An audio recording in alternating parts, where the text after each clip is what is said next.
todos a todos. Qué lindo volver a encontrarnos después de las vacaciones, ya todos renovados, muertos de calor. Creo que en todos lados estamos con mucho calor. Y empezamos el año con esta charla que nos pareció súper importante, hablar de las consultas que aparecen en el consultorio de esclerosis múltiple, poder tener presente, la charla queda grabada, y es súper importante tener presente todas estas consultas que surgen y tener cerquita la información para cuando aparecen esas consultas orientarnos mejor. Así que gracias a los 3 docs que se sumaron para esta charla, que ya los voy a presentar. Así arrancamos. Bueno, vamos por el bendito vamos a arrancar, porque es así, ¿no? Vamos a arrancar por el doctor Federico Casales. Es neurólogo, especialista en neuroinmunología, que trabaja en el Sanatorio Los Arcos y también en el CUEM, en el Ramos Mejía.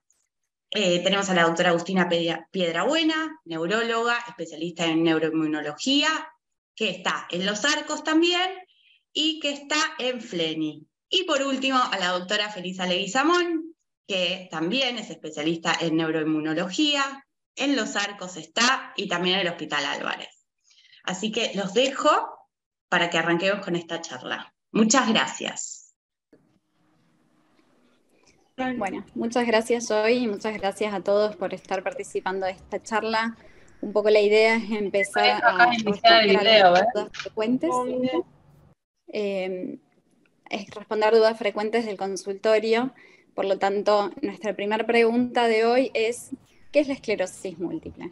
Muchas veces hacemos el diagnóstico de esclerosis múltiple y surgen un montón de cosas en todo esto, pero uno no entiende bien de qué se trata esta enfermedad. Y cuando decimos, bueno, es una enfermedad autoinmune, tampoco queda muy claro. Entonces, hoy vamos a definir bien de qué se trata esto, ¿sí? Cuando decimos que la esclerosis múltiple es una enfermedad autoinmune, estamos haciendo referencia a que nuestro sistema inmunológico, que es el que nos protege contra infecciones externas por virus o por bacterias, por algún motivo se confunde y empieza a atacar una parte de nuestro propio cuerpo. Como ejemplo, les puedo comentar que en la psoriasis ataca a las células de la piel, mientras que en la esclerosis múltiple ataca a las neuronas que están en nuestro sistema nervioso central, que está conformado por el cerebro y por la médula espinal, ¿sí?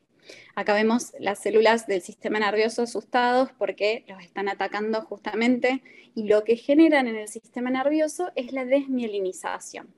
Entonces, si buscamos como ejemplo que nuestras neuronas son como un cable, podemos decir que el axón sería el cobre interno del cable y la mielina es el plástico que recubre a la neurona, ¿sí?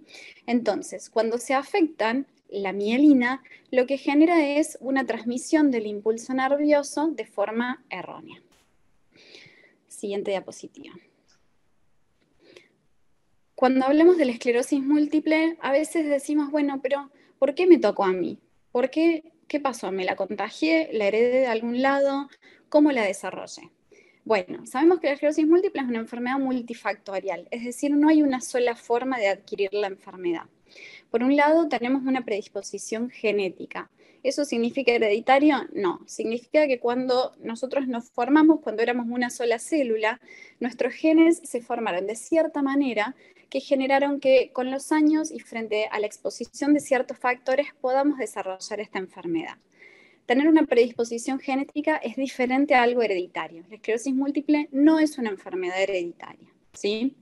Esta predisposición genética, sumado a ciertos factores medioambientales, entre los cuales podemos reconocer el déficit de la vitamina D, la cual adquirimos principalmente a través de los rayos del sol, con la exposición solar, y siempre recomendamos dejar cara y brazos descubiertos, sin protector solar, por lo menos 15 minutos al día, y un poco menos a través de ciertos alimentos como son los lácteos y algunos tipos de pescado como por ejemplo el salmón o el atún.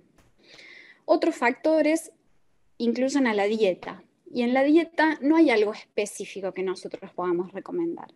Es algo que a nivel mundial se está estudiando desde hace un tiempo, pero no hay una dieta específica. Siempre lo que recomendamos es una dieta saludable. Lo que decimos en general es la dieta mediterránea, o sea, que incluya frutas, verduras, que incluya pescados, ¿sí? Evitar todo lo que son alimentos ultraprocesados, ¿sí? Otro de los factores que incrementa el riesgo de desarrollar la esclerosis múltiple justamente es la obesidad durante la infancia y la adolescencia. Por eso es tan importante la dieta en todo esto. Por otro lado, hablamos del tabaquismo. Sabemos que no solamente influye para el desarrollo de la enfermedad, sino que pacientes con esclerosis múltiple, el tabaquismo aumenta el riesgo de que tenga actividad de la enfermedad, es decir, brotes, ¿sí?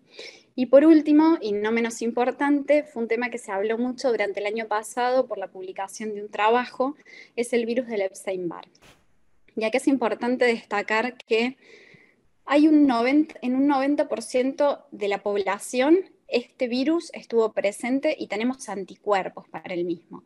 Que eso no significa que el 90% de la población vaya a tener esclerosis múltiple, ¿no? Por lo tanto, lo que se vio en este trabajo que se hizo en miles de pacientes, miles de personas en Estados Unidos, es que todos los pacientes que tenían esclerosis múltiple tenían anticuerpos, es decir, que habían estado expuestos al virus del Epstein-Barr. Pero, de vuelta, no significa que estar expuesto al virus del Epstein-Barr solamente nos vaya a generar que podamos desarrollar la esclerosis múltiple. ¿Sí? Es un conjunto de todos estos factores lo que permite el desarrollo de la enfermedad. Y hasta ahora hemos venido diciendo qué es la esclerosis múltiple, pero es importante también decir qué no es la esclerosis múltiple. Y esclerosis es una palabra que en medicina la usamos un montón, que para nosotros significa cicatriz. Y a veces escuchamos otras esclerosis que son totalmente diferentes y que no tienen nada que ver con la esclerosis múltiple, como puede ser la esclerosis lateral amiotrófica, que tanto se ha hablado en los medios en este último año. Es una enfermedad neurodegenerativa que es del sistema nervioso periférico, no del sistema nervioso central, o también la esclerosis lateral primaria, la otoesclerosis o la arteriosclerosis, afectan a otros órganos y no tienen relación con la esclerosis múltiple. Por otro lado, a veces escuchamos hablar de enfermedades desmielinizantes. Bueno, las enfermedades desmielinizantes no siempre son del cerebro y de la médula. A veces pueden afectar a los nervios periféricos, como el caso del síndrome de Guillain-Barré o algunas polineuropatías desmielinizantes. De vuelta, no tiene nada que ver con la esclerosis múltiple, por más que comparta algunas palabras similares. En cuanto a las formas clínicas de la enfermedad, a veces no queda claro qué forma clínica tiene cada paciente y por eso es importante preguntarlo en la consulta. En el 85% de los casos, la forma más frecuente es la de brotes y remisiones o recaídas y remisiones. Es decir, que los pacientes tienen un brote, un síntoma nuevo, que más adelante vamos a ver cuáles son los síntomas más frecuentes, seguido de un periodo de remisión. Si uno deja la libre evolución de la enfermedad, va a poder seguir teniendo brotes y periodos de remisión. Como podemos ver en el gráfico de abajo, en algunos casos no hay una recuperación completa de esos brotes y puede quedar alguna secuela. Otra de las formas clínicas de la enfermedad se llama primaria progresiva. Esta forma en general no tiene brotes, sino que es una progresión de síntomas, en general manifestados por trastornos de la marcha o problemas para caminar, que va evolucionando durante los años. Esta forma es un poco más frecuente en hombres, a diferencia de la forma recaídas y remisiones, que es más frecuente en mujeres. Y por último, la forma secundaria progresiva es una forma posterior a la forma de recaídas y remisiones. Es decir, después de que hemos tenido algunos brotes, empezamos a tener progresión de nuestros síntomas, como puede ser un problema para caminar o torpeza en algún brazo, en alguna pierna, y vemos que esos síntomas van progresando sin ser parte de un brote, sino que esto sucede durante periodos prolongados de meses a años. Bueno, recién Agustina comentaba un poco las formas clínicas de la esclerosis múltiple y la más frecuente de los tipos de esclerosis múltiple se define por la presencia de brotes. Entonces es bastante importante saber qué es un brote, ¿sí?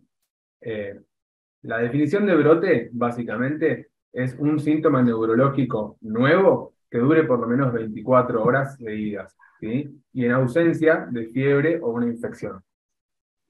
Aclaro esto porque es importante, la última parte de que sea en ausencia de fiebre o infección, porque en pacientes, por ejemplo, que en su vida con esclerosis múltiple han tenido un brote que por ejemplo puede ser debilidad en una parte del cuerpo, que ese brote mejoró, y con los años, cuando están cursando alguna infección o que estén con fiebre, puedan despertar de vuelta el síntoma, ¿sí?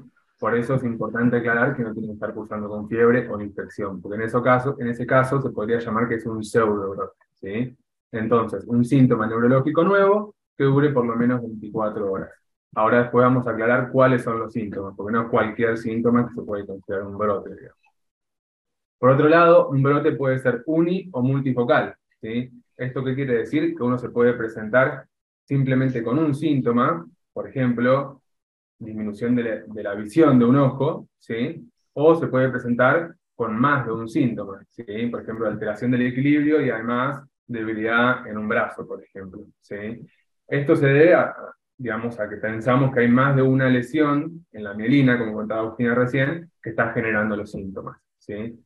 Los brotes de la enfermedad, ahora Feliz va a hablar un poco de los tratamientos, pero independientemente de estos, digamos, se pueden recuperar o completamente o parcialmente. Tienden a ir mejorando incluso sin el tratamiento, pero la mejoría puede ser parcial o puede ser total, ¿sí?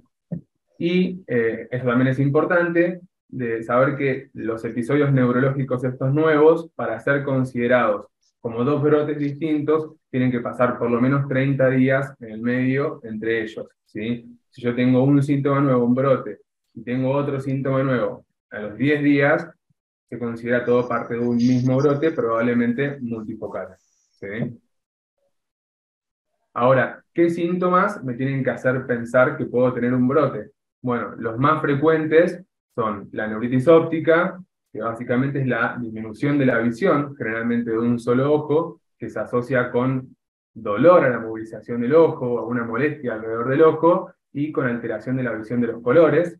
Diplopía, que es la visión doble. Esta visión doble generalmente se caracteriza porque uno tapa un ojo y la visión mejora, ya no tiene visión doble, pero al ver con los dos ojos juntos, digamos, aparece la diplopía, la visión doble, ¿sí?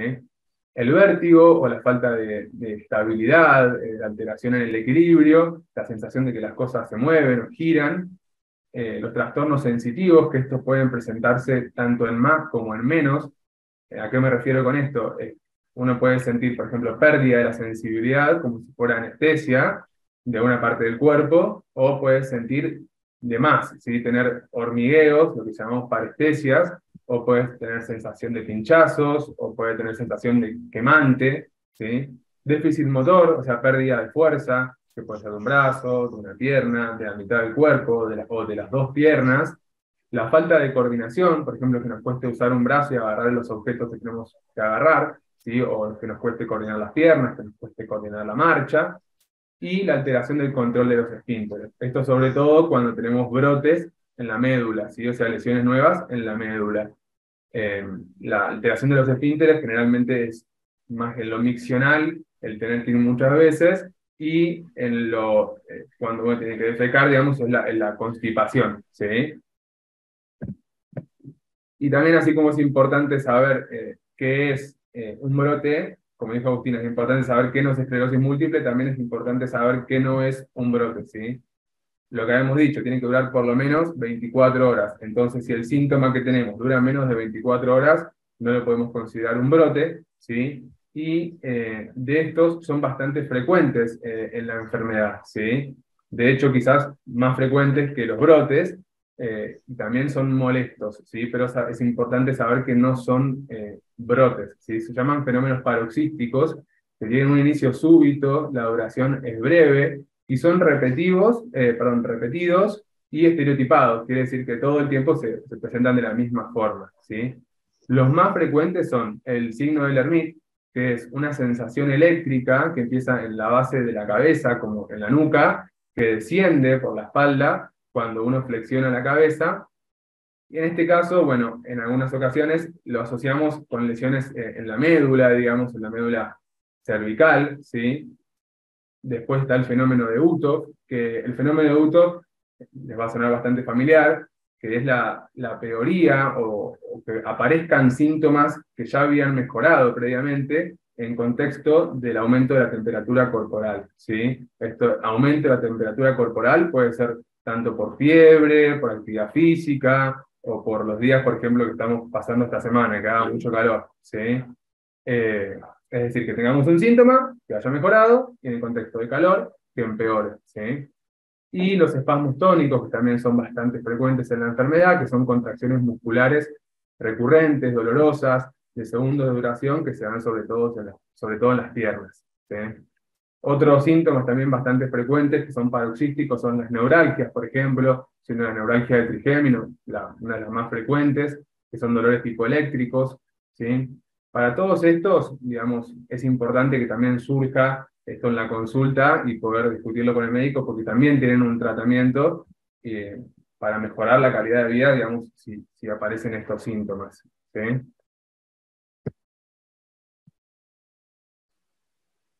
Bueno, ahora yo entonces le voy a dar un poco de continuidad a lo que hablaba Fede. Antes los saludo a todos, gracias por prestarnos un rato de su tiempo y escucharnos. Y voy como desde abajo hacia arriba. ¿Por qué? La importancia, fíjense, de reconocer realmente lo que es un brote. Desde luego, fuera de la importancia de reconocerlo, es importante que esto no pase desapercibido y ustedes avisen. Los neurólogos tenemos diferentes medios de comunicación, pero una de las opciones obviamente es ante un síntoma que persiste en el tiempo y que dura más de 24 horas, como decía Fede, acercarse a la guardia, ¿sí? O si tenemos otro método de comunicación con nuestro médico, llamarlo, mandarle un email, ¿sí? Porque a veces nosotros eh, en el transcurso de los años y con la experiencia podemos darnos cuenta de realmente qué es lo que está pasando y orientarlos mejor. O sea, siempre estar atentos a lo que nos está pasando, dar aviso o acudir a la guardia, ¿sí? Ahora, vamos a suponer que si estamos ante la presencia de un brote, ¿qué vamos a hacer? ¿Los vamos a tratar o no los vamos a tratar? ¿Los tratamos todos? Y la realidad es que no está claramente establecido qué tipos de brotes o en qué momento es mejor tratarlos, pero de un modo medio global recomendamos hacer un tratamiento sobre y idealmente lo más precozmente posible en aquellos brotes que van a producir alguna discapacidad o que repercuten en la calidad de vida de los pacientes, ¿sí? Ya sabemos entonces que los síntomas de los brotes se dan porque tenemos justamente lo que explicaba Gus, estas lesiones inflamatorias, estas lesiones nuevas en nuestro tejido cerebral, en nuestro sistema nervioso. Entonces, ¿qué es lo que va a hacer el tratamiento farmacológico? Bueno, justamente se basa en intentar neutralizar este proceso inflamatorio mediante la administración de ciertos fármacos. En el anterior yo puse el dibujito de corticoides, ¿por qué? Porque en realidad es la primera opción que nosotros utilizamos, pero ya vemos en esta diapo que en realidad no es la única alternativa terapéutica que tenemos, ¿bien?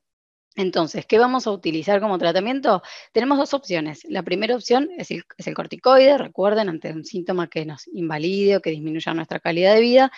Yo ahí pongo el nombre de cómo se llama, no importa, se llama metilprednisolona y esa es la dosis que nosotros utilizamos, ¿sí? Este corticoide se pasa a través de una vena y durante 3 a 5 días. Bien, esto se establece de acuerdo al grado de recuperación que va teniendo nuestro paciente. Si en 3 días la sintomatología mejora sustancialmente o completamente, probablemente no hagamos más de 3 días. ¿Por qué? Porque obviamente que pasar corticoides tampoco es un proceso gratuito, ¿sí? Son drogas, son medicamentos y pueden tener también sus efectos colaterales. Por ejemplo, podemos tener un paciente que sea diabético, que sea hipertenso, y bien sabemos que la administración de corticoides y sobre todo las dosis altas que nosotros utilizamos puede generar que se desestabilicen nuestros valores de glucemia, que aumente nuestra presión arterial.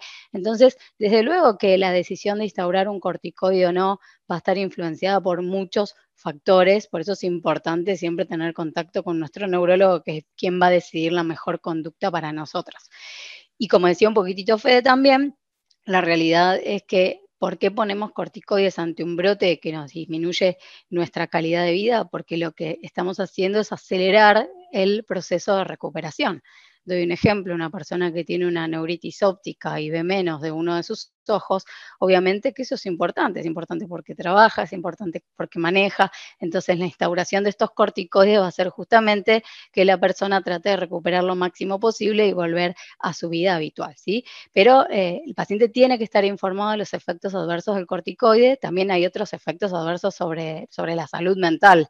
Los corticoides pueden generar insomnio, confusión, hasta alucinaciones, entonces hay que tener mucha precaución y tener en cuenta estos efectos adversos que pueden presentarse. Hacemos estos pulsos de corticoides y esto se ve por ahí más en la práctica cuando uno ve un paciente o cuando un paciente viene que es derivado de otro colega, y a veces muchas de las personas después de los pulsos de la metilprednisolona continúan con los corticoides vía oral. Bueno, está un poco discutido eso. La realidad es que los estudios no han demostrado de que adicionar un corticoide vía oral posterior a los pulsos de metilprednisolona generen una eficacia adicional, con lo cual obviamente queda a criterio médico y, como siempre decimos, estas charlas nunca tienen que estar por encima de la opinión de sus propios neurólogos, pero por lo general se sabe que no van a generar un beneficio realmente extraordinario adicional, ¿sí? ¿Qué pasa? Puede suceder y podemos estar ante el escenario de que nuestro paciente no respondió a los corticoides, entonces también tenemos otra opción terapéutica, que es la plasmaféresis. Por lo general no la usamos como primera línea de tratamiento, sino en aquellas personas que no responden a los corticoides, ¿sí? Porque este mecanismo es un poquitito más complejo, es una máquina que separa el plasma, o sea, el líquido, de las células sanguíneas, tratando justamente de limpiar y de sacar del organismo estas células inflamatorias que están dando lugar al brote, ¿sí? Esto se hace siempre en un paciente hospitalizado, obviamente, se hacen sesiones cada 48 horas, por lo general con una media de 7 sesiones, de 5 a 10 sesiones, de acuerdo a la respuesta que tenga nuestro paciente, siempre viendo que lo tolere bien, que no genere efectos adversos. Es muy frecuente que baje la presión con este tipo de procedimiento, pero bueno, y aparte es un procedimiento en el cual, en el lugar en donde nos desarrollamos, tiene que tener cierta práctica en realizarlo, entonces por lo general no lo usamos como primera opción. Corticoides, entonces, y si no respondemos a los corticoides, la plasmaféresis, resumiendo, en aquellos casos en los que los síntomas nos invaliden o disminuyan sustancialmente nuestra calidad de vida, ¿sí? Siguiente, Fede. Y esta es otra de las preguntas que a mí me gusta mucho comentar y que sucede mucho en el consultorio y que está bueno responderla porque afortunadamente con el transcurso de los años la respuesta cambió sustancialmente. Porque hace muchos años, cuando una mujer, el deseo es de paternidad o de maternidad, pero bueno, hay muchos estudios relacionados con la mujer y esclerosis múltiple, y cuando la mujer le preguntaba a su médico si podía tener bebés, la respuesta inmediata era que no. Y gracias a Dios, en los últimos años esa respuesta cambió y la respuesta actualmente es sí, pero sí es una respuesta muy global y hay que tener en cuenta estas subpreguntas que yo puse ahí, ¿bien? Por ejemplo, la gente pregunta, ¿puede mi enfermedad empeorar mi embarazo? O al revés, ¿el embarazo puede ser negativo para mi patología? Bueno, en ambos casos, sí, estar embarazada hoy en día, las personas con esclerosis múltiple que quedan embarazadas, no se ha demostrado, y hay años de experiencia, de que tengan mayores complicaciones, o sea, abortos, malformaciones congénitas, que los que tiene la población general. Ese es un punto muy importante que hay que tener en cuenta. Y por otro lado, el embarazo en sí no suele afectar la enfermedad o la historia natural de la enfermedad.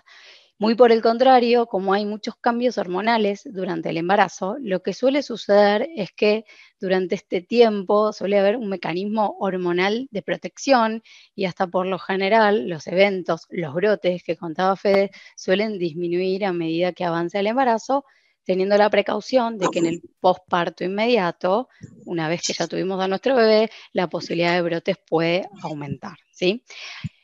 ¿Cuándo es el mejor momento para planificarlo? Como otra pregunta frecuente, y yo creo que eso es la más importante. Ya sabemos que es una enfermedad que afecta a jóvenes y al afectar a jóvenes estamos hablando de gente con capacidad reproductiva. Entonces, el mejor momento para planificarlo o para hacer la pregunta de cómo planificar nuestro embarazo es inmediatamente que se hace el diagnóstico, ¿sí? Y nosotros como neurólogos tenemos que hacer la pregunta, porque los escenarios con los que nos podemos encontrar son múltiples y por ende las decisiones que podemos tomar son múltiples también. Entonces, el momento de sacar esto en tema es desde que hacemos el diagnóstico. Ahora, ¿qué pasa? Voy a la última, que un poco lo dijo Agus, está muy bueno. ¿Pueden mis hijos heredar la esclerosis múltiple? Ya sabemos que no hay una sola causa y al no haber una sola causa, por eso tampoco todavía se ha encontrado la cura definitiva de esta patología. Y si bien hay un factor genético, no es el único. Por ende, el riesgo de que nuestros hijos, si nosotros tenemos esclerosis múltiple, desarrollen la patología, es ligeramente superior al riesgo que tiene la población general. Con lo cual podemos planificar la maternidad y la paternidad teniendo esclerosis múltiple. Ahora, ¿qué pasa con los tratamientos? También ha evolucionado y ha cambiado bastante a favor, porque antiguamente todos los tratamientos estaban contraindicados en una persona que quería quedar embarazada y actualmente esto ha cambiado y dentro de los lineamientos de los fármacos hay algunos fármacos que uno puede planificar y quedar embarazada y a partir de allí interrumpirlos o de acuerdo a cómo está nuestra patología, incluso mantenerlos durante el embarazo, ¿sí? Con lo cual es muy importante que tengamos todas estas preguntas para desarrollarlas con nuestro médico, para poder decidir y poder tener una maternidad plena como muchas de las mujeres queremos hacerlo. Y cuando yo pongo este dibujo que es un ciclo biológico de la mujer, el ciclo biológico de la mujer que quiere tener hijos, por supuesto, porque no todas las mujeres quieren tener hijos, entonces esto aplica solamente a los que quieren ser papás y mamás. Así que más o menos quería contarles estas preguntitas que están en el consultorio habitualmente. Bueno, arranco por las preguntas.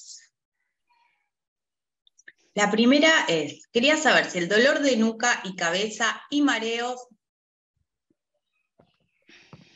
más de lo normal puede ser un brote, entiendo. Bueno, eso, perdón, tomo la palabra. Es una pregunta bastante frecuente, o por lo menos me pasa que los pacientes dicen, tuve mucho dolor de cabeza, tengo miedo de tener un brote. El dolor de cabeza solo, per se, no es un brote, bajo ninguna circunstancia, digamos, ¿sí? Solo, si no se asocia a ninguno de los síntomas que fuimos hablando, digamos, ¿sí? Los Bien, mareos, bueno, lo que decía recién, habría que evaluarlo, esos mareos, y ver la causa de los mareos, ¿no? Porque si nosotros lo evaluamos, si vemos que está inestable, o que tiene vértigo en realidad, o síntomas que nos hagan pensar que puede ser un brote, bueno, en ese caso sí, pero el dolor de cabeza solo, no. ¿Sí? ok, Perdón, yo siempre digo que el mareo es una bolsa de gatos aparte, por eso hay que discernir Exacto. muy bien, porque mareo es un término muy amplio y vértigo es una sensación de giro, las cosas giran, giramos nosotros, mareos a veces es una cierta inestabilidad y las causas son múltiples de la A a la Z, posiblemente todas. Entonces, tiene que ser más dirigido a lo que explicaba Fede. Totalmente, hay que evaluarlo personalmente, ver qué es ese mareo, digamos. ¿No? Incluso fármacos lo pueden generar, digamos. ok, bien. Acá contaba en un caso que voy a tratar de no meterme en los casos particulares, pero sí hablaban de un síntoma inicial, nistagmus, más vértigo, más vómitos, que pasa una semana y se agravan esos síntomas. Esto puede pasar. Eso quería como que expliquen un poquito qué pasa con la evolución de aparece el brote, aparece el síntoma, perdón. Pasan 24 horas, digamos, sigue evolucionando, esto puede empeorar. ¿Cómo evoluciona un poco el brote en sí, como para entender y saber, ¿no? Sí, yo tomo la palabra. El brote, por definición, tiene que durar por lo menos 24 horas, ¿sí? Y la evolución en general es progresiva. Yo siempre comento que es distinto de una ACV. La ACV es de un minuto para el otro. El brote siempre lleva unas horas por lo menos de evolución. Y el proceso de desinflamación de estas lesiones, al igual que el proceso de desinflamación de cualquier otra parte del cuerpo, como puede ser un hematoma, un moretón que no salga, dura varios meses, o por lo menos varias semanas, ¿sí? Entonces puede que los síntomas, incluso a pesar de haber indicado el corticoide, sigan empeorando los primeros días y después en algún momento van a empezar a ir mejorando y se van a desinflamar.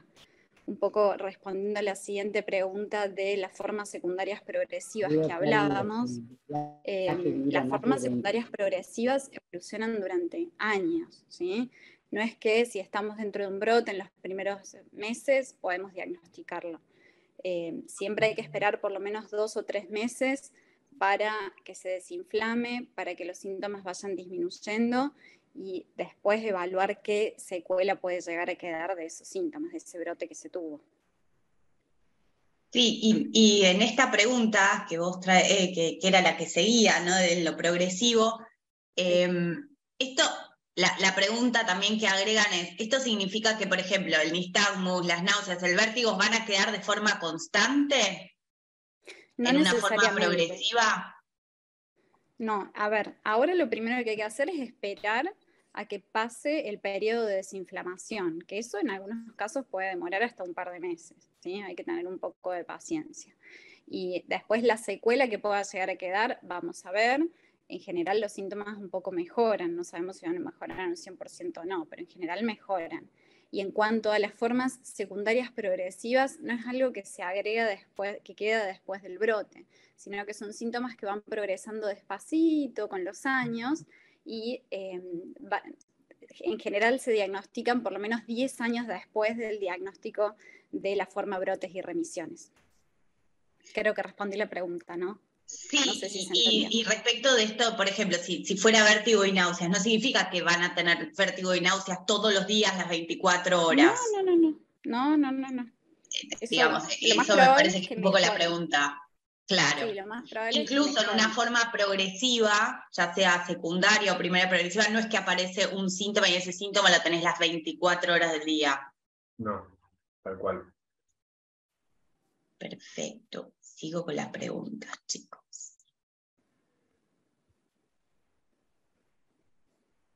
Ahí está.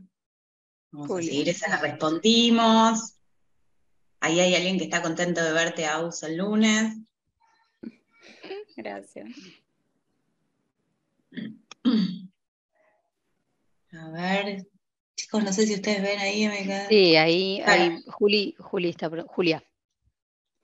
Bien, no dejo de preguntar, pero ¿la medicación disminuye el brote o lo anula? ¿Qué es lo que hacen específicamente las medicaciones? Ahí, me parece que por ahí va la pregunta, ¿no? Sí, En va realidad por ese las lado. medicaciones no, a ver, la medicación es para tratar de frenar el proceso y la evolución natural de la patología. Por ende, dentro de los 3 objetivos que nosotros tenemos cuando instauramos una medicación, justamente están evitar que haya brotes, evitar que cuando hacemos los controles de resonancia se agreguen nuevas lesiones en la resonancia. Puede ser que ustedes se sientan fantásticos y a veces hay lesiones en resonancias que no dan síntomas. Entonces, por eso hacemos los controles cada cierto tiempo de resonancia y evitar lo que nosotros llamamos el aumento en una escala que utilizamos en el consultorio, que es el EDSS, que es una escala que puntúa de acuerdo a los hallazgos físicos que encontramos. Entonces, justamente también tratamos de que ese valor con la medicación se mantenga en el mismo valor y no aumente, pero no es que la medicación actúa específicamente sobre el brote. La medicación trata de evitar el brote. Cuando tenemos el brote, lo que instauramos es el tratamiento sintomático que mencionábamos antes. Bien. Y yo, no está la pregunta, pero la voy a hacer igual. Tuvimos de brote, usamos los corticoides, bajó la inflamación, queda ahí algunos síntomas, el síntoma dando vueltas. ¿Qué pasa con la rehabilitación? ¿Qué pasa con cómo trabajamos después con eso que quedó? ¿Cuáles son las propuestas que surgen un poco por parte de ustedes respecto de lo que, digamos, después se deriva a otros profesionales? Sí, la rehabilitación es una etapa fundamental después de haber pasado la etapa aguda del brote, después de haber recibido los corticoides o la plasmaféresis, dependiendo de cada caso, es súper importante que hagan rehabilitación. Si han quedado con alguna secuela motora, por ejemplo, se hace kinesiología motora. Si quedan secuelas sensitivas, a veces se puede hacer rehabilitación propioceptiva del equilibrio. Y muchas veces no queda una debilidad franca de un brazo, por ejemplo, pero sí queda dificultad en la motricidad fina de las manos, y para eso podemos ofrecer hacer algunas sesiones de terapia ocupacional. Creo que es importante el punto que tocaste, Joana, porque o sea, lo que hablamos hoy un poco de tratamientos es sobre todo el tratamiento de un brote, ¿no? No nos metimos tanto en tratamientos específicos, pero sí que es importante no solamente la rehabilitación cuando alguien, digamos, tiene un brote y tiene que rehabilitar lo que le dio el brote, sino la actividad física en todas las etapas de la enfermedad, digamos. Eso desde el día 1 hasta el último día, digamos, adaptada a cada persona, ¿sí? A lo que uno puede hacer. Estando pleno, actividad física completa, aeróbica, sobre todo lo que da más beneficio y ayuda también a la enfermedad, y ayuda a otros síntomas incluso de la enfermedad, digamos, ¿sí? Por ahí síntomas que no los discutimos hoy, ¿no? Pero ayuda a la fatiga, ayuda al insomnio, ayuda al ánimo, ayuda a un montón de cosas que es importante. O sea, más allá de la rehabilitación, cuando uno tiene un brote, rehabilitar específicamente que la actividad física es parte del tratamiento, digamos, de la enfermedad. Considerarlo así. Bien. Digo, si un hombre quiere ser padre y tiene esclerosis múltiple, ¿qué pasa? Es una pregunta más difícil esa, pero también puede, en realidad. O sea, la paternidad también. En líneas generales, en cualquier paciente, digamos, cuando quiere planificar tener un bebé, uno sugiere, que no lo dije, uno sugiere la estabilidad de la patología. Uno sugiere, digamos. Uno trata de que durante un año, por lo menos, nuestro paciente se encuentre estable, porque, bueno, priorizamos su control de salud. En condiciones en las que por ahí la enfermedad está un poco más activa, esto se puede extender hasta 2 años. Pero las recomendaciones de las guías y de los expertos ya sabemos claramente que escapan muchas veces a las situaciones reales del consultorio, y a veces eso no lo podemos lograr. Ser padre, obviamente que también se puede. También hay estudios que hablan sobre la transmisión, obviamente, a nivel del esperma de ciertas medicaciones. Entonces hay puntualmente algunos fármacos con los que hay que tener un poco más de precaución a la hora de planificar la paternidad, pero se puede también igual que con la mujer. Tal cual, como que la clave sería la planificación. Sí, Que lo planifiquen, siempre. digamos, en tratamiento con cualquier medicamento específico de esclerosis múltiple, más allá del tratamiento sintomático, que Sí, planifiquen la llegada de un baby a la sí, familia. por eso digo que es una pregunta que no puede No, bueno, faltar en pero las primeras etapas. lo importante es eso, que quede el mensaje que quizás no por la enfermedad uno no puede, digamos, tiene limitaciones para tener, digamos, descendencia, sino de planificarlo únicamente por las drogas, digamos, ¿sí? Por los medicamentos que uno recibe. Sí, sí, sí, sí. Y quizá también por la experiencia desde la asociación, armar la red para la llegada, por si aparece fatiga, algunos síntomas, como hacer todo de manera tal que esa llegada, que ya de por sí es disruptiva, la llegada de cualquier bebé, que ayude un poco a la dinámica y a hacer que estos síntomas no participen tanto de ese momento tan importante. Tal cual. Acá preguntan, ¿el problema de deglución es un brote o síntoma? Y En creo que realidad puede ser va a depender cualquiera de un los dos. poco, digamos, de cómo se presenta, digamos, ¿no? Si uno empieza medio súbitamente, deglutía perfecto hasta ayer, y empieza de repente con problemas nuevos de deglución, es un síntoma neurológico nuevo, uno debería evaluarlo, ¿no? Y quizás hacer una imagen y ver que no haya nada, una lesión que lo justifique, ¿sí? Pero es verdad que también a largo plazo puede ser un síntoma que aparece sin necesidad de tener un brote, digamos, en algunos casos, sobre todo quizás de una forma progresiva de muchos años, pero no necesariamente por un brote, digamos. No sé si quieren agregar otra cosa, pero Sí, es que el sistema nervioso central se encarga justamente de todo, es lo que decía Gus, o sea, puede ser un síntoma que se fue instalando progresivamente por una acumulación de lesiones o también de acuerdo al sitio del sistema nervioso en donde se afecte, bueno, puede venir el síntoma. No sé si es el síntoma más habitual o el característico que cuando uno relata lo que es brotes, pero sí puede suceder. Bien. Mareo, pérdida de estabilidad, que dura más de 24 horas y molestia mucho en la nuca. ¿Será? ¿Eso es un brote? Acá estamos todos tratando de averiguar qué es un brote, chicos. Vamos a ver. Bueno, creo que de vuelta volvemos una pregunta parecida, me parece. Eh, a ver, si es hay que ver qué es mareo, estrictamente, de vuelta, ¿no? Si es falta de estabilidad, de vuelta, que es un síntoma que no lo tenía y que le falta el equilibrio y dura más de 24 horas, es muy posiblemente un brote, digamos. Habría que evaluarlo. Siempre la recomendación, como dijo Felisa, digamos, si es un síntoma nuevo, dura más de 24 horas, es hablarlo con el médico que lo sigue, ¿sí? Para poder revisarlo, para poder evaluarlo y ver si realmente es compatible con un brote. Pero en un principio, si hay pérdida del equilibrio que dure más de 24 horas de forma sostenida, con o sin la molestia en la nuca, podría ser, digamos, podría ser un brote. ¿Sí? Bien. Más de 24 horas de forma sostenida, con o sin la molestia en la nuca, podría ser un brote. ¿Sí? Bien, ahí tuvimos un repeat. Bien, acá hay una pregunta de rehabilitación, pero creo que ya la respondimos. Siempre va a ayudar la rehabilitación para la mejoría del brote. ¿La resonancia es lo único que señala los brotes? Lo que, digamos, poder verlos, me imagino, en No, resonancia, ¿no? no, porque el brote es una definición clínica, en realidad, lo que nosotros estamos haciendo de brote. Lo podemos constatar con una resonancia. La resonancia es un elemento paraclínico, al cual aparte podemos a veces tener acceso y a veces no. Con lo cual, por eso lo que tenemos que estar bien entrenados es en el reconocimiento de un brote. O sea, no siempre. En ARCOS, obviamente, tenemos la posibilidad de internar al paciente y hacerle una resonancia, pero no siempre sucede eso. Y ahí hay que tomar cartas en el asunto y tomar decisiones a veces. Entonces, primero tenemos que hacer una definición clínica y después, bueno. Yo no sé cómo estuvo encarada la pregunta, pero quizás la formulan a partir de que es la manera que nosotros hacemos los controles anuales, digamos, para ver si aparecen lesiones nuevas. Digamos, el hecho de tener una lesión nueva, uno no lo interpreta como brote si no tiene un síntoma como lo habíamos hablado antes, lo habíamos discutido con todos los síntomas típicos de brote, ¿sí?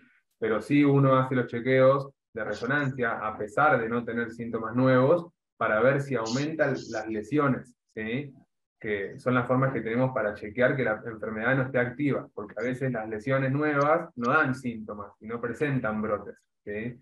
Entonces, para saber si el fármaco que esté usando el paciente está siendo efectivo, usamos el relato del paciente, ver que no haya clínica de un brote, la resonancia, ver que no haya nuevas lesiones en la resonancia, aunque no haya tenido síntomas, y el examen, como dijo Felisa antes, con el EDSS, que es esta escala que nos permite ver la discapacidad, digamos, que si se va aumentando en el tiempo o no. ¿Sí? Bien. Ahí no tengo más preguntas del tema. Tratamientos para recuperar la fuerza muscular. Creo que ahí Agus igual lo mencionó. Kinesio. Sí, en cuanto a la kinesiología, es fundamental. Y había leído, ya me perdí un poco, pero había leído una pregunta en cuanto a qué pasa si se desmejora un síntoma después de dejar la kinesiología. Y eso también es importante destacar. Si uno viene haciendo kinesiología regularmente, como bien dijo Fede, que es fundamental para mantenernos bien o estables en esta enfermedad, y dejamos de repente de hacer kinesiología y sí podemos retroceder un poquito en cuanto a los síntomas, es importante retomar la actividad física, retomar la kinesiología que esté indicada para cada paciente. Bien, ahí hay una pregunta sobre cannabis. Cannabis como alternativa antiinflamatoria. Por ahora, lo que está indicado para esclerosis múltiple o con lo cual tenemos evidencia científica, que incluso ya está aprobado por ARMAT acá en Argentina, es un cannabis en spray que estaría indicado solamente para la espasticidad, que no funciona con otros tratamientos, o sea, para la rigidez y para algunos tipos de dolor que también son refractarios a otros tratamientos. Por ahora es lo único que tenemos. no como tratamiento de la enfermedad en sí. Bien. Ahí me parece que estaría bueno aclarar qué es la secuela, porque hay todo un ejemplo, pero tal vez explicar qué son las secuelas. Bueno, es una secuela, nosotros la consideramos, digamos, lo que uno no llega a recuperar, digamos, después de un brote, más allá de determinado tiempo, ¿sí? Uno pone, digamos, no está tan claro, porque a veces hay casos que se salen de la media, pero uno pone como límite 6 meses generalmente, digamos, ¿sí? Es el tiempo, digamos, en que uno espera que esa mejoría aparezca. Lógico, después, digamos, si uno hace kinesio intensiva que siga mejorando un poco, y es la idea, pero secuela quiere decir, digamos, lo que nos queda sin recuperar de un brote, ¿sí? Bien. Otra pregunta. ¿Situaciones de calor, estrés, etcétera, empeoran o afectan a la enfermedad solo de forma pasajera? Bueno, ahí es diferente, digamos, las situaciones de calor, lo que decía Fede, el aumento de la temperatura corporal, sea por la temperatura externa, o sea, la temperatura ambiental, o porque estamos con fiebre, o porque nos dimos una ducha caliente muy prolongada, eso lo que hace es que puede hacer aparecer síntomas previos o exacerbar síntomas previos que uno ha tenido de forma transitoria. Sacamos el factor del calor y el síntoma debería irse, ¿sí? El estrés, por otro lado, puede generar algo similar a lo que estamos hablando, pero el estrés también es un factor que nos va a sumar puntos en contra. Y si estamos pasando por una situación muy estresante y quizás pueda llegar a ser uno de los gatillos de algún síntoma nuevo, ¿sí? Pero siempre hay que ver esto, si es algo transitorio, que cuando pasa el periodo de estrés o pasa el periodo de calor me recupero, no afecta a la enfermedad, ¿sí? Bien. Una persona diagnosticada con síntomas, ¿cuántos más pueden aparecer? ¿Sería cuántos más síntomas o cuántos más brotes pueden aparecer? Es una de las preguntas. No sé si podemos responder con exactitud esa pregunta, porque la realidad es que las presentaciones clínicas en cada persona son totalmente diferentes, con tratamiento o sin tratamiento. Nosotros de lo que tenemos evidencia a través de los años y los estudios es que si la enfermedad es librada a su evolución natural, o sea, si nosotros no instauramos un tratamiento, posiblemente vayan a aparecer nuevas sintomatologías en el transcurso del año, en el siguiente, pero decir con exactitud qué cantidad de lesiones o de brotes pueden tener es probablemente un poco irreal. Es uno de los desafíos que tiene la esclerosis también, ¿no? Esto de ser impredecible y un poco la incertidumbre que genera, ¿no? No tenemos forma de saber cómo va a evolucionar en cada persona la enfermedad, ¿no? Sí. Otro punto que aparece ahí, bueno, hormigueo en manos, dedos, se puede extender al brazo, ¿es definitivamente esclerosis múltiple o puede ser algo más? Otra pregunta bastante amplia, digamos, porque, o sea, los síntomas en neurología son básicamente todos lo mismo, el tema, el contexto de cómo uno lo interpreta. Uno si tiene una neuropatía puede tener hormigueos, puede tener dolores y puede ser no secundario a la esclerosis múltiple. Un paciente con diabetes de larga data que tenga hormigueos en los dedos de los pies o pinchazos, y lo más probable es que sea por la diabetes y no por la esclerosis múltiple. Entonces, habría que evaluarlo cada caso. O sea, sí, hay otras posibilidades diagnósticas, no solamente la esclerosis múltiple da esos síntomas. Claro, sí. ¿Cómo ayudamos a los familiares?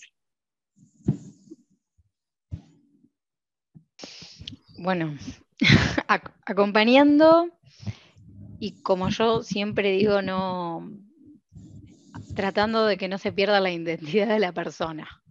Obviamente que ante un diagnóstico de una patología no tan conocida, y vuelvo a repetir lo mismo, porque la verdad que siempre digo lo mismo, que no nos sorprendemos ante el diagnóstico de diabetes, de hipertensión, de colesterol elevado, que son todos factores de riesgo severos también, pero sí un diagnóstico de una patología desmielinizante suena como mucho más fuerte y genera mucho más preocupación.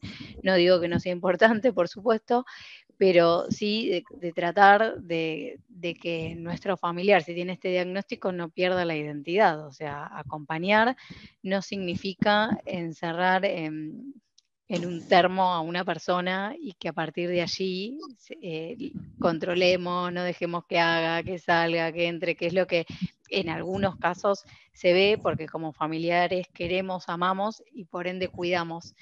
Y eso me parece que es complejo y que está bueno llevarlo a la consulta también, y que los familiares y los amigos o los afectos que la persona considere vengan a la consulta para tratar de justamente de explicar también todos estos puntos que ya explicamos, para que no se haga una complejidad mayor de lo que es, y que la persona no se sienta abrumada tampoco. Totalmente, ¿no? Es como, creo que es todavía el estigma que tiene la enfermedad, ¿no? Porque uno dice como, bueno, a mi hermano le diagnosticaron diabetes y no lo voy a acompañar al médico probablemente a que vea al endocrinólogo, al diabetólogo por la diabetes. Entonces es un poco quizás ver o preguntarle a la persona con el diagnóstico realmente cómo quiere que la acompañe, cómo quiere que la ayude. Porque por ahí el hecho de estar encima, uno en realidad hace que uno se sienta peor, es como la sensación más de la enfermedad que la enfermedad quizás, ¿no? Es importante darle voz a la persona que lo está, a la primera persona, digamos. Tal cual. Ahí preguntan si la punción lumbar, a ver, esperen que me fui para abajo. Sí, preguntaron si era indispensable. ¿Punción lumbar se puede confirmar esclerosis múltiple? No, bueno, esta charla no era para hablar de diagnóstico de esclerosis múltiple, ese es un capítulo aparte que lo podemos dar en otra charla sin ningún problema, pero no siempre es necesario o no siempre es indispensable hacer la punción lumbar. La esclerosis múltiple, el diagnóstico se hace como armando un rompecabezas. No es un solo parámetro el que me permite hacer el diagnóstico. Siempre hay que tener en cuenta los síntomas, lo que vemos en la resonancia magnética, ver un análisis de laboratorio. Y en algunos casos con eso ya podemos armar el rompecabezas y hacer el diagnóstico, y en otros casos necesitamos la punción lumbar para confirmarlo. Bien. No sé, chicos, ahí si ustedes ven alguna pregunta más. Y hay una que dice qué tipo de vulnerabilidad tenemos al hacer los distintos tipos de tratamiento y de qué nos tenemos que cuidar. Y yo creo que eso, ahí tomamos un rol los médicos tratantes antes de indicar el tratamiento, haciendo el screening, o sea, solicitando aquellos parámetros que tenemos que tener, por ejemplo, lo que son las serologías, para ver si esta persona estuvo expuesta o no a un virus, al de la varicela, si no lo estuvo, hacer la vacunación pertinente. O sea, nosotros hacemos todas unas pruebas analíticas previas antes de iniciar los tratamientos, justamente para que cuando la persona inicie el tratamiento se encuentre protegida, pero creo que los chicos conmigo coinciden, en la práctica diaria no es habitual que haciendo todo esto correctamente los pacientes estén tan vulnerables o tengan constantemente infecciones. Hay casos, obviamente, pero no es lo habitual. O sea, lo ideal es hacer los análisis pertinentes previamente al inicio del tratamiento. Si eso está hecho, no veo mayor problema. Sí, exactamente. Hay que evaluarlo en cada caso particular. Bien, como dice Felisa, el laboratorio o los análisis previos siempre hay que hacerlos. Y bueno, con cada médico irán viendo cuáles son los pros y las contras de cada tratamiento. Siempre, bueno, el carnet de vacunación lo más al día posible, digamos, con todas las vacunas. Eso es la otra pata, digamos, para prevenir cualquier infección. ¿Sí? Porque la mayoría de los tratamientos, bueno, pueden bajar un poco las defensas, pero bueno, siempre la sugerencia, el screening, como dijo Felisa, y la vacunación siempre al día. Ahí hay una pregunta que me pareció interesante, que es, en la esclerosis múltiple, ¿hay algún grado de daño degenerativo independiente de los brotes?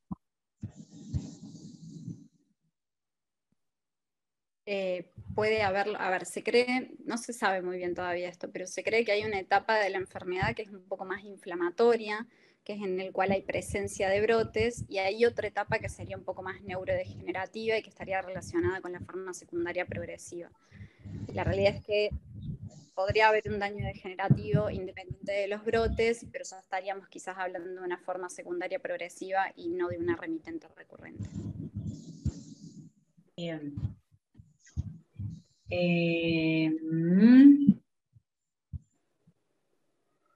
¿Hay fármacos que ayudan a remielinizar? Qué Creo que lindo sería tendríamos un eso, ¿no? Oscar, sí. Sí. No, Nos encantaría, no. ojalá. Esa no es una pregunta muy frecuente de consultorio, pero es una muy buena pregunta. Buena pregunta. Una buena Pero sí pregunta. hay ensayos de fármacos que tratan de tener otros targets, o sea, otras dianas terapéuticas, justamente buscando todos los posibles procesos que llevan a la generación o a los brotes en la patología. Y ahí una más, ¿es vital la interdisciplina médica para llevar la esclerosis múltiple? Sí, en eso vamos a estar todos de acuerdo en que sí. Sí. Como dijimos al principio, la esclerosis múltiple es nuestra huella digital, es totalmente diferente en cada paciente, pero siempre es importante tener una interdisciplina, dependiendo de cada paciente, con un médico clínico, con el kinesiólogo, con un neurólogo, si lo necesitamos, con un neurooftalmólogo. Digamos, hay un montón de otros médicos, de otros profesionales que entran en juego, y que es importante que estemos todos al tanto de la evolución de nuestro paciente. Sí, o sea, la respuesta es que sí, es fundamental la interdisciplina. Y una más, porque ya estamos en horario, ¿siempre se pasa a una secundaria progresiva? Bueno, no, siempre no. No sé si estás justo para hablar algo, si te interrumpí, abriste la boca y te corté la palabra, seguí tranquilo. No, tranquilo, si querés respondela vos. Depende un poco a ver, de cómo cursó su enfermedad, de cuando estuvo en recaída, remisión, un brote de remisiones, y no todos los pacientes evolucionan de una forma progresiva, ¿sí? Es un porcentaje que, digamos, es un poquito más del 50%, pero no necesariamente todos los pacientes, ¿sabes? Bien, creo que respondimos todas las preguntas, creo. Algunas no las respondimos de vuelta, pero porque se dieron en la charla va a quedar grabada, así que la pueden escuchar de vuelta. Ahí Joey, perdón, alguien preguntó si que el papá había tenido ELA, si tenía algo que ver con su EM, entonces yo quisiera decirle que posiblemente no. Más que nada porque supongo que debe generar toda una cuestión de angustia, también los antecedentes familiares, pero por eso lo mencionó, y está muy buena la mención que hizo Agus con respecto, porque pasa en el consultorio, a veces vienen a la consulta diciendo no, porque vi que haces desmielinizantes y me dijeron que tengo ELA o mi mamá tiene ELA, son dos cosas completamente diferentes. Sí, y había otras preguntas. Es muy difícil que nosotros en este tipo de charlas podamos trabajar lo particular de cada caso. Lo que les sugiero es tratar de tomar esta información y con esto poder consultar a sus médicos tratantes, porque nos resulta muy difícil ir caso por caso, porque si los doctores no lo ven, no conocen la historia clínica, no saben sus estudios, no saben la evolución. Como ellos explicaban en todo esto, es necesario tener la información, la historia de muchas cuestiones para poder entender ese paciente en particular. No es que son un sistema operativo que sabemos que este cablecito va con este y ya está. Y por otro lado, otro tema que ahí sí me voy a meter yo como psicóloga, todo lo que sea salud mental, de una manera u otra va a afectar cualquier diagnóstico que tengamos. Y por eso me parece importante esto de trabajar mucho el bienestar, como decía Federico, hacer actividad física, buscar espacios donde podamos relajarnos, donde podamos pasarla bien, tener espacios terapéuticos también. Creo que es clave eso, tratar de estar bien emocionalmente para encarar todo esto que realmente es un desafío, que los síntomas y que distintas cosas y el sistema de salud después y todo lo demás es clave que podamos estar bien nosotros pero que depende también de nosotros, de hacer cosas que nos hagan bien, que nos ayuden. No significa correr maratones, significa quizá hacer alguna actividad, bailar, escuchar música, digo, lo que nos conecte a cada uno con el bienestar, y por eso había algunas que tenían que ver con esto, y aprovecho y tiro chivo, que el mes que viene estamos arrancando con los talleres de bienestar, que tiene que ver con hacer actividad física, movernos desde casa, con unos profes, con gimnasia adaptada para que parados, sentados, o como podamos, nos movamos. Así que, bueno, creo que estamos, chicos. Muchas gracias a los tres. Un placer tenerlos. La charla queda grabada. Y bueno, como dijo Agustina, viste que acá nosotros comprometemos a todo el mundo. Ella dijo, si quieren charla de diagnóstico, venimos en otro momento. Así que chao. Sepan que ya están anotados. Próximamente tenemos que poner fecha. Muchas gracias, buen fin de semana a todos, gracias por conectarse, gracias chicos por esta charla, les mando un beso enorme y bueno, arrancó el año de charlas de EMA.